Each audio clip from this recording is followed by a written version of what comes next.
"Oh, it's you," said Hayward. "You got my wire?"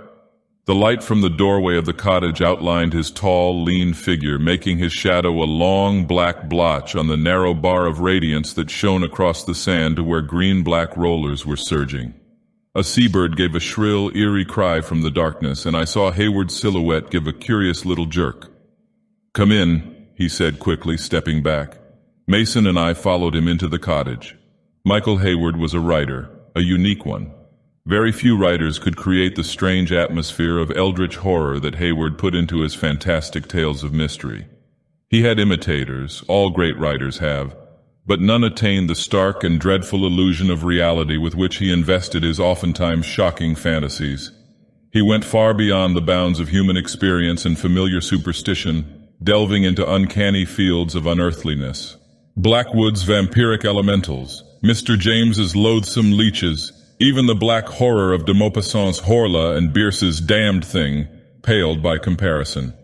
It wasn't the abnormal beings Hayward wrote about so much as the masterly impression of reality he managed to create in the reader's mind.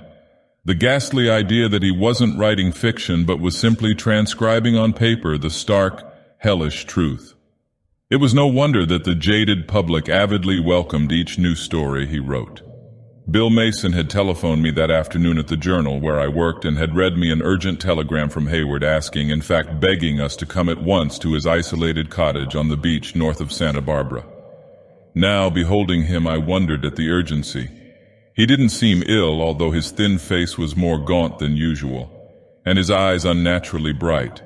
There was a nervous tension in his manner, and I got the odd impression that he was intently listening, alert for some sound from outside the cottage.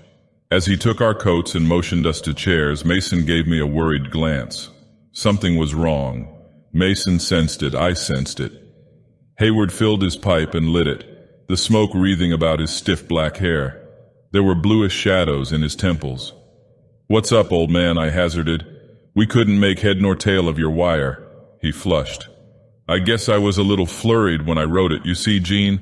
Oh, what's the use? Something is wrong, very wrong.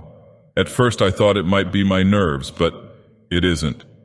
From outside the cottage came the shrill cry of a gull, and Hayward turned his face to the window. His eyes were staring, and I saw him repress a shudder. Then he seemed to pull himself together. He faced us, his lips compressed. "Tell me, Jean, and you, Bill, did you notice anything odd on your way up?" "Why, no," I said. "Nothing. Are you sure? It might have seemed unimportant. Any sounds, I mean." "There were the seagulls," Mason said, frowning. "You remember I mentioned them to you, Jean?" Hayward caught him up sharply. "Seagulls?" "Yes," I said. "That is, birds of some kind. They didn't sound quite like seagulls. We couldn't see them, but they kept following the car, calling to each other. We could hear them, but aside from the birds—" I hesitated, astonished at the look on Hayward's face, an expression almost of despair. He said, "No, that's it, Jean, but they weren't birds. They're something you won't believe," he whispered, and there was fright in his eyes. "Not till you see them, and then it'll be too late." "Mike," I said, "you've been overworking, "No," he interrupted, "I'm not losing my grip. Those weird stories of mine, they haven't driven me mad, if that's what you're thinking. I'm as sane as you are. The truth is," he said very slowly, choosing his words with care, "I am being attacked." I groaned inwardly. Delusions of persecution, a symptom of insanity. Was Hayward's mind really crumbling? Why, I wondered, were his eyes so unnaturally bright and his thin face so flushed? And why did he keep shooting quick, furtive glances at the window? I turned to the window. I started to say something and stopped. I was looking at a vine. That is, it resembled a thick, fleshy vine more than anything else, but I had never seen any plant quite similar to the rope-like thing that lay along the window ledge. I opened the window to get a better look at it. It was as thick as my forearm and very pale, yellowish ivory. It possessed a curious glossy texture that made it seem semi-transparent, and it ended in a raw-looking stump that was overgrown with stiff hair-like cilia. The tip somehow made me think of an elephant's trunk, although there was no real similarity. The other end dangled from the window ledge and disappeared in the darkness toward the front of the house, and somehow I didn't like the look of the thing. "What is it?" Mason asked behind me. I picked up the whatever it was. Then I got a severe shock, for it began to slip through my hand. It was being pulled away from me, and as I stared, the end slipped through my fingers and whipped into the darkness. I craned out the window. "There's somebody outside," I flung over my shoulder. I felt a hand seize me, shove me aside. "Shut that window," Hayward gasped. He slammed it down, locked it, and I heard a gasping, inarticulate cry from Mason. He was standing in the open doorway, glaring out. His face was changing, becoming transfigured with amazement and loathing. From outside the portal came a shrill, mewing cry and a blast of great winds. Sand swirled in through the doorway. I saw Mason stagger back, his arm flung up before his eyes. Hayward leaped for the door, slammed it. I helped the now shuddering Mason to a chair. It was terrible to see this usually imperturbable man in the grip of what could only be called panic. He dropped into the seat, glaring up at me with distended eyes. I gave him my flask. His fingers were white as they gripped it. He took a hasty gulp. His breathing was rapid and uneven. Hayward came up beside me, stood looking down at Mason, pity in his face. "What the devil's the matter?" I cried, but Mason ignored me, had eyes only for Hayward. "Good God in heaven," he whispered. "Have I gone mad, Hayward?" Hayward shook his head slowly. "I've seen them too." "Bill," I said sharply, "what's out there? What did you see?" He only shook his head violently, trying to repress the violent paroxysms of trembling that were shaking him. I swung about, went to the door, opened it. I don't know what I expected to see, some animal perhaps, a mountain lion, or even a huge snake of some kind. But there was nothing there, just the empty white beach. It was true there was a disc-shaped area of disturbed sand nearby, but I could make nothing of that. I heard Hayward shouting at me to close the door. I shut it. "There's nothing there," I said. "It must have gone," Mason managed to get out. "Give me another drink, will you?" I handed him my flask. Hayward was fumbling in his desk. "Look here," he said after a moment, coming back with a scrap of yellow paper. He thrust it at Mason, and Bill gasped out something incoherent. "That's it," he said, getting his voice under control. "That's the thing I saw." I peered over his shoulder, scrutinizing the paper. It bore a sketch in pencil of something that looked as if it had emerged from a naturalist's nightmare. At first glance, I got the impression of a globe, oddly flattened at the top and bottom and covered with what I thought at first was a sparse growth of very long and thick hairs. Then I saw that they were appendages, slender tentacles. On the rugose upper surface of the thing was a great faceted eye, and below this a puckered orifice that corresponded perhaps to a mouth. Sketched hastily by Hayward, who was not an artist, it was nevertheless powerfully evocative of the hideous. "That's the thing," Mason said. "Put it away. It was all shining, though, and it made that sound." "Where did it go?" Hayward asked. "I don't know. It didn't roll away or go into the ocean, I'm sure of that. All I heard was that blast of wind and sand blew in my eyes. Then, well, it was gone." I shivered. "It's cold," Hayward said, watching me. "It always gets cold when they come." Silently, he began to kindle a fire in the stone fireplace. "But such things can't exist!" Mason cried out in sudden protest. Then in tones of despair, "But I saw it! I saw it!" "Get hold of yourself, Bill," I snapped. "I don't give a damn what you think, Gene," he cried. "I saw something out there why, I've always laughed at such things, legends, dreams, but God, when one sees it, oh, I'm not trying to fool you, Gene. You'll probably see the thing yourself before long." He finished with a curious note of horror in his voice. I knew he wasn't lying. Still, "Are you sure it wasn't a mirage?" I asked. "The spray, perhaps, an optical illusion?" Hayward broke in. "No, Gene." He faced us, grim lines bracketing his mouth. "It's no illusion. It's the stark, hideous truth. Even now, I sometimes try to make myself believe I'm dreaming some fantastic, incredible nightmare from which I'll eventually awaken. But no, I couldn't stand it any longer alone. The things have been here for 2 days now. There are several of them, 5 or 6, perhaps more. That's why I sent you the wire." "5 or 6 of what?" I demanded, but Mason interrupted me quickly. "Can't we get out? My car is down the road a bit." "Don't you think I've tried?" Hayward cried. "I'm afraid to. I've my car too. As a matter of fact, I did start for Santa Barbara last night. I thought I might get away under cover of dark. But the noises, those sounds they make, got louder and louder, and I had the feeling somehow that they were getting ready to drop on me. I flagged a man and paid him to send you the wire." "But what are they?" Mason burst out. "Have you no idea?" Such things don't just appear. Some hybrid form of life from the sea, perhaps, some unknown form of life. Hayward nodded. Exactly. An unknown form of life, but one totally alien, foreign to mankind. Not from the sea, Bill, not from the sea, from another dimension, another plane of existence. This was too much for me. Oh, come, Hayward, I said. You can't really mean, why, it's against all logic. You didn't see it, Mason said, glaring at me. If you'd seen that frightful, obscene thing as I did. Look here, cut in Hayward abruptly. I shouldn't have brought you into this. Seeing what it's done to Bill has made me realize you're still free to go, you know. Perhaps it would be better. I shook my head. I wasn't going to run from a cry in the night, an odd-looking vine, an optical illusion. Besides, I knew what an effort it had cost Hayward to get out those words of renunciation. But before I could speak, a strange, shrill cry came from outside the house.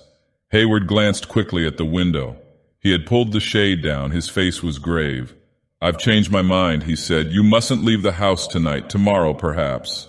He turned to his desk, picked up a small pillbox. Mutely, he extended his hand, on which he had dropped a few round blackish pellets. I picked one up, sniffed at it curiously. I felt an odd tickling sensation in my nostrils and suddenly, for no apparent reason, thought of a childhood incident long buried in the past. Nothing important, merely a clandestine visit to an apple orchard with two youthful chums. We had filled 2 gunny sacks. Why should I remember this now? I had entirely forgotten that boyhood adventure, at least I hadn't thought of it in years. Hayward took the pellet from me rather hastily, watching my face. That was the beginning, he said after a pause. It's a drug. Yes, he went on at our startled expressions. I've been taking it. Oh, it's not hashish or opium. I wish it were. It's far worse. I got the formula from Ludwig Prinz de Vermis Mysterious. What? I was startled. Where did you? Hayward coughed. As a matter of fact, Gene, I had to resort to a little bribery. The book's kept in a vault in the Huntington Library, you know, but I managed to get photostatic copies of the pages I needed. What's it all about, this book? Mason asked impatiently.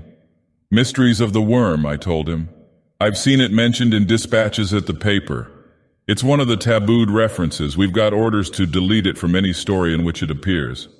Such things are kept hushed up, Hayward said. Scarcely anyone in California knows that such a book exists in the Huntington Library. Books like that aren't for general knowledge. You see, the man who wrote it was supposed to be an old Flemish sorcerer who had learned forbidden lore and evil magic, and who wrote the book while he was in prison awaiting trial for witchcraft. The volume's been suppressed by the authorities in every country in which it's been issued. In it I found the formula for this drug. He rattled the pellets in his hand. I may as well tell you, it's the source of my weird stories. It has a powerfully stimulating effect on the imagination. What are its effects? I asked. It's a time drug, Hayward said, and watched us. We stared back at him. I don't mean that the drug will enable the user to move in time, no, not physically at any rate. But by taking this drug, I have been able to remember certain things that I have never experienced in this life. The drug enables one to recall his ancestral memories, he went on swiftly, earnestly. What's so strange about that? I am able to remember past lives, previous reincarnations. You've heard of transmigration of souls. Over 1/2 the population of the world believes in it. It's the doctrine that the soul leaves the body at death to enter another, like the hermit crab, moving from one shell to another. Impossible, I said. But I was remembering my strange flash of memory while I was examining one of the pellets. And why? Hayward demanded. Surely the soul, the living essence, has a memory. And if that hidden, submerged memory can be dragged from the subconscious into the conscious, the old mystics had strange powers and stranger knowledge, Gene. Don't forget that I've taken the drug. What was it like? Mason wanted to know. It was, well, like a flood of memory being poured into my mind, like a moving picture being unfolded. I can't make it clearer than that. It brought me to Italy the first time. It was during the Borgia reign. I can remember it vividly, plots and counterplots, and finally a flight to France where or rather this ancestor of mine, died in a tavern brawl. It was very vivid, very real. I've kept taking the drug ever since, although it isn't habit-forming.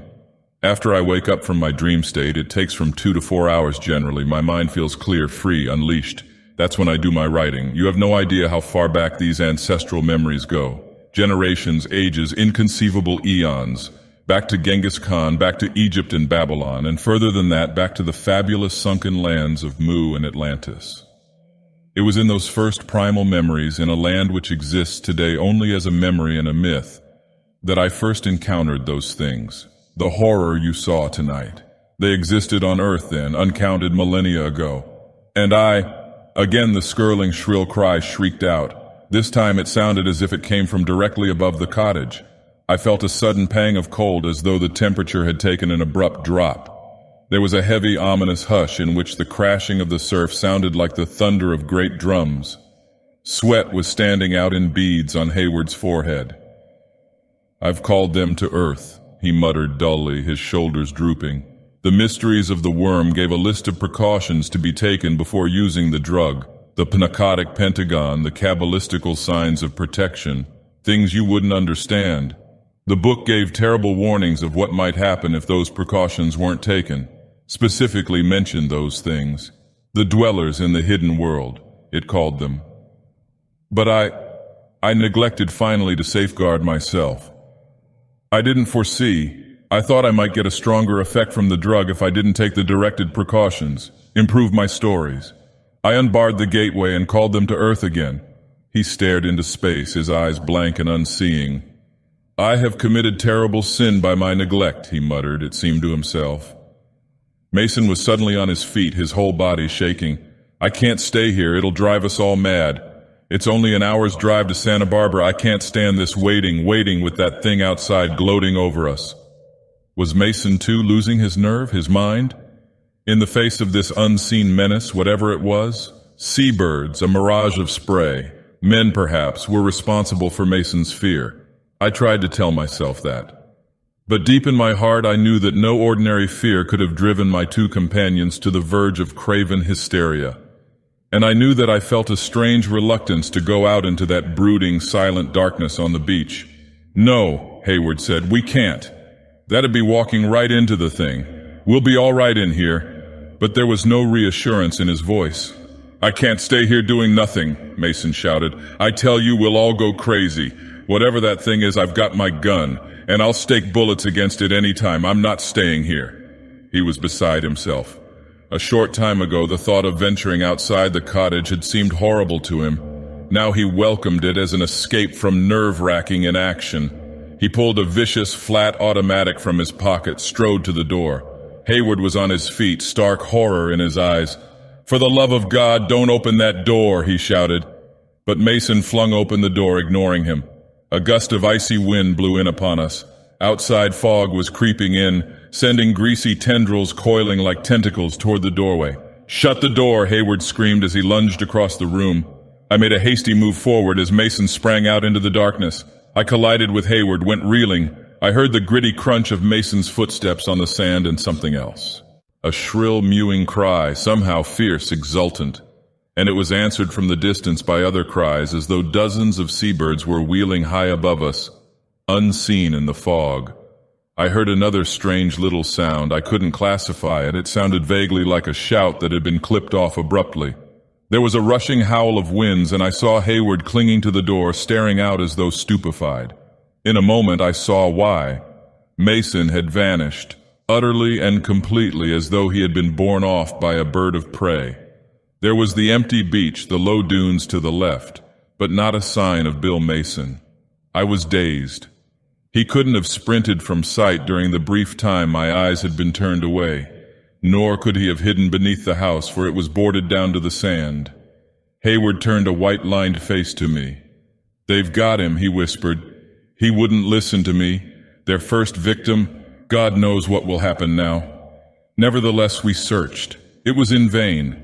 Bill Mason had vanished. We went as far as his car, but he wasn't there. If the keys of the car had been in the dashboard, I might have urged Hayward to get into the car with me to race from that haunted beach. I was growing afraid, but I dared not admit my fear even to myself. We went back to the cottage slowly. "It's only a few hours till dawn," I said after we had sat and stared at each other for a while. "Mason, we can find him then." "We'll never find him," Hayward said dully. He's in some hellish world we can't even imagine. He may even be in another dimension. I shook my head stubbornly. I wouldn't believe there must be some logical explanation, and I dared not lower my defenses of skepticism and disbelief. After a time we heard a shrill mewing from outside. It came again, and then several sharp cries at once. I lit a cigarette with trembling fingers, got up and paced the room nervously. "That damned drug," I heard Hayward muttering. "It's opened the gateway. I have committed sin." I paused, my attention caught by a word, a sentence, on a sheet of paper in Hayward's typewriter. I ripped it from the platen. "Material for a story," Hayward said bitterly, glancing up at the sound. "I wrote that 2 nights ago when I first got the memory of the things. I've told you how those damnable pills work. I got the memory in the afternoon and sat down to hammer out a story from it that night. I was interrupted. I didn't answer. I was reading, fascinated, that half-page of type, and as I read, an eerie spell of horror seemed to settle down over me, like a chill shroud of dank fog. For in that eldritch legend Hayward had written, there were certain disturbing hints of things that made my mind shudder away from their frightfulness even while I recognized them. The manuscript read, "I dwelt in an archaic world, a world that had been long forgotten when Atlantis and Cimmeria flourished, a world so incredibly ancient that none of its records have ever come down through the ages. The first human race dwelt in primal Mu, worshipping strange forgotten gods, mountain-tall Cthulhu of the watery abyss, the serpent Yig, Iod the shining hunter, Vorvados of the gray gulf of Yarnak. And in those days there came to earth certain beings form another dimension of space, inhuman, monstrous creatures which desired to wipe out all life from the planet. These beings planned to leave their own dying world to colonize Earth, building their titanic cities on this younger, more fruitful planet. With their coming, a tremendous conflict sprang into being in which the gods friendly to mankind were arrayed against the hostile invaders. Foremost in that cyclopean battle, mightiest of Earth's gods, was the Flaming One, Vorvados of Bel Yarnak, and I, high priest of his cult, kindled. There the manuscript ended. Hayward had been watching me. That was my dream, Jean, when I last took the time drug. It wasn't quite as clear as most of them. There are always blind spots, odd gaps where my memory somehow doesn't work. But the drug showed me what had happened in that prehistoric lifetime of mine, so many incarnations ago. We won, or rather our gods won. The invaders, those things. He broke off as a mewing cry sounded very near and then resumed in an unsteady voice. They were driven back into their own world, their own dimension, and the gateway was closed so they could not return. It's remained closed through all these eons. It would still be closed, he went on bitterly. If I hadn't opened it with my experiments or had taken the precautions the mysteries of the worm gave. Now they've got Mason, and that's all they need. I know that somehow. A sacrifice to open the gate between this world and their own frightful dimension so that their hordes can come pouring upon Earth. That's how they got in before, by a human sacrifice. Listen, I held up my hand urgently.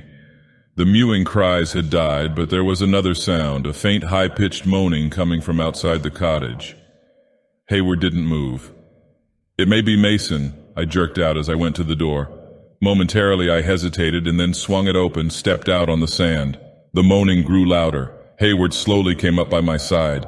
His eyes were sharper than mine, for as he peered into the fog banks he gave a startled exclamation. "Good God!" He flung out his arm, pointing. "Look at that!" Then I too saw it, and I stood there glaring at the thing, unable to move. There on that Pacific beach, with the yellow light from the open door pouring out into the fog, something was dragging itself painfully over the sand toward us.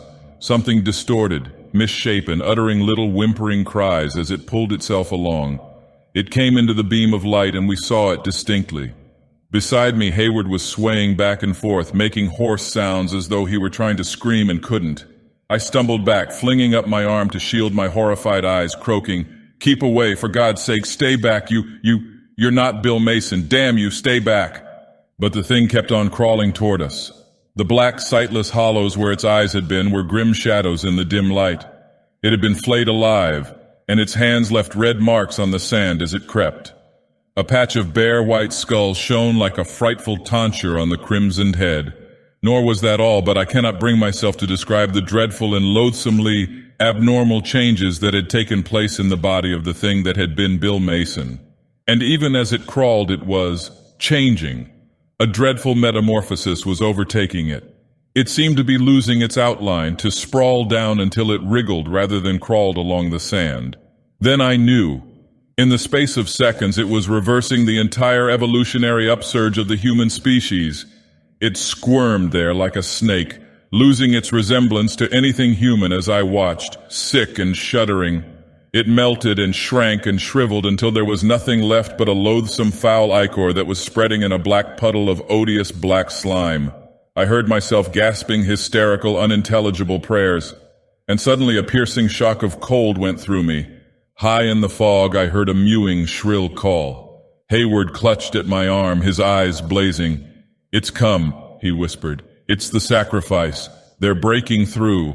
I swung about, leaped for the open door of the cottage.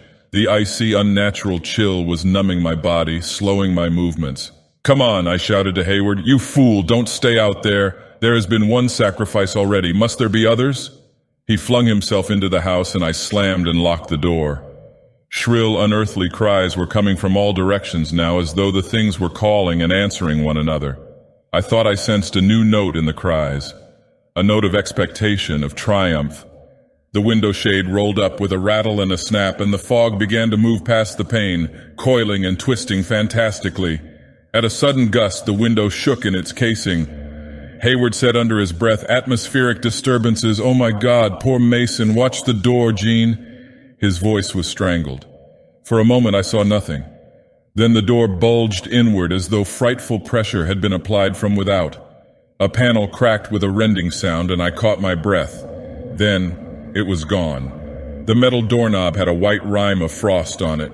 This isn't real," I said madly, although I was shuddering in the icy cold. "Real enough, they're breaking through." Then Hayward said something so strange that it brought me around sharply, staring at him. Gazing vacantly at me like a man in a hypnagogic state, he muttered in a queer, guttural voice, "The fires burn on Nergu Kunyan, and the watchers scan the night skies for the enemies. Nagan Tharanak Grit." "Hayward!" I seized his shoulders, shook him.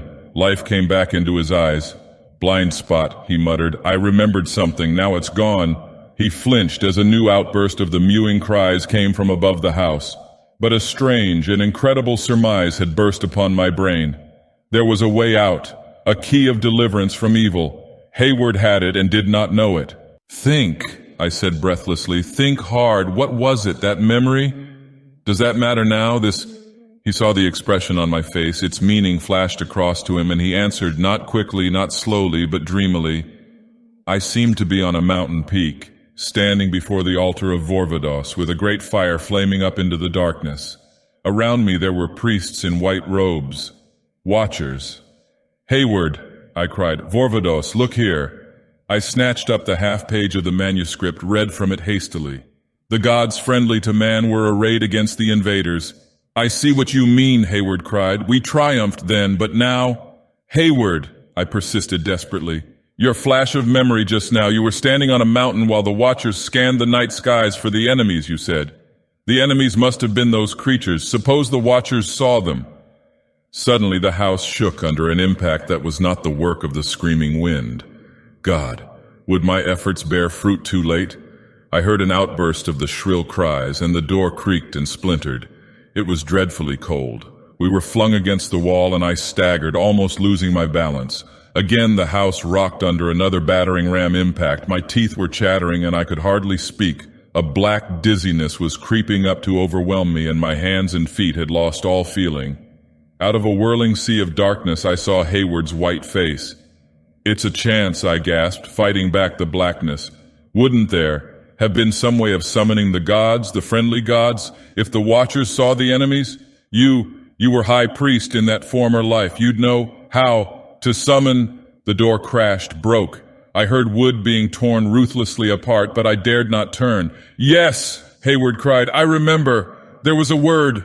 I saw his frightened gaze shift past me to the horror that I knew was ripping at the broken door. I fumbled for his shoulders, managed to turn him away. "You must! Think, man!" Abruptly a light flared in his eyes. He was reacting at last. He flung up his arms and began a weird, sonorous chant. Strangely archaic-sounding words flowed from his tongue fluently, easily. But now I had no eyes for him. I was glaring at the horror that was squeezing itself through the splintered gap it had torn in the wall. It was the thing Hayward had sketched, revealed in all its loathsome reality. My dizziness, my half-fainting state saved me from seeing the thing too clearly. As it was, a scream of utter horror ripped from my throat as I saw, through a spinning whirlpool of darkness, a squamous glowing ball covered with squirming snake-like tentacles. Translucent ivory flesh, leprous and hideous, a great faceted eye that held the cold stare of the Midgard serpent. I seemed to be dropping, spinning, falling helplessly down toward a welter of writhing, glossy tentacles, and dimly I could hear Hayward still chanting, Ea, Rin Theranak, Vorvados of Beljarnak, the troubler of the sands, thou who waiteth in the outer dark, kindler of the flame, Nagashug Yaha. He pronounced a word of power which my stunned ears could scarcely hear, yet hear it I did. And I felt that beyond the borders of human consciousness and understanding, that word was flashing and thundering through the intergalactic spaces to the farthest abyss. And in primeval night and chaos something heard and rose up, and obeyed the summons. For with the suddenness of a thunderclap, blackness fell on the room, hiding from my sight the monstrous glowing thing that was plunging toward us.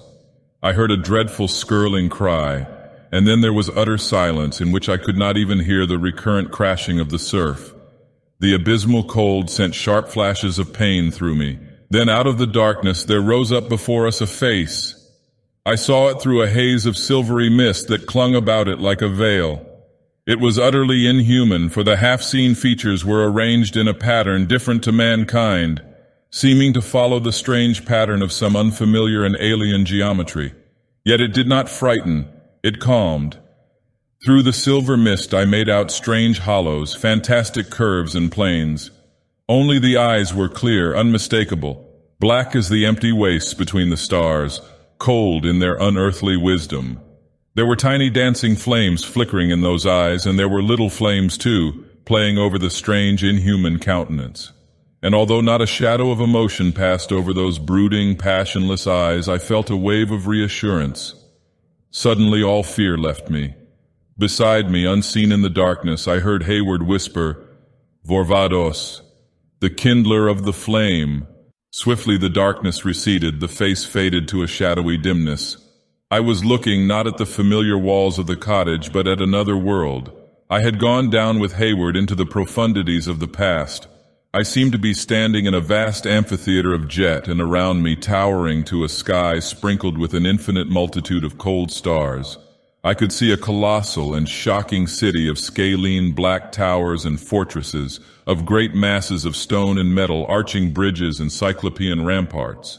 And with racking horror I saw teeming loathsomely in that nightmare city the spawn of that alien dimension.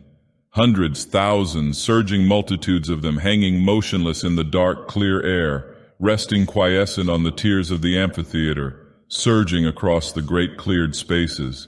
I caught glimpses of glittering eyes, cold and unwinking, pulpy, glowing masses of semi-transparent flesh, monstrous reptilian appendages that swam before my eyes as the things moved loathsomely.